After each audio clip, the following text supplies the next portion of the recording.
Hey, I'm Rob. I'm unboxing the amazing Watts battery. I worked with these guys 3 years ago at CES, helping them with their product. They have officially, almost officially anyway, launched. This is their consumer product. This is basically a battery backup and/or battery you can use when you go traveling, RV, any other way you want to use power. Rivals probably the Tesla Powerwall.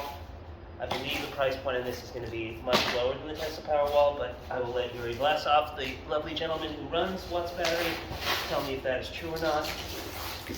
Alright, let's see what we got here. Very, very beautiful looking form factor. Hopefully you can see. You can charge AC or DC. You have your options. This thing can run quite a few. You also have USB ports.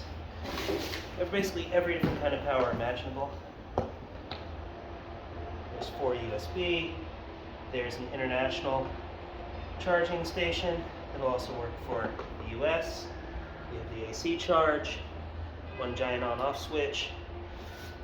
I don't know the specific specs on this at the moment. I will let Yuri weigh in as to what those are. But this is a beautiful piece of technology. These guys have built this scrappily from the ground up. They've done it all themselves. They're super talented engineers, and I think this product is going to kill it. It's going to be amazing. Anyway, I want to thank you guys for sending it to me. It was very kind of you to do so. I hope we get to work together again.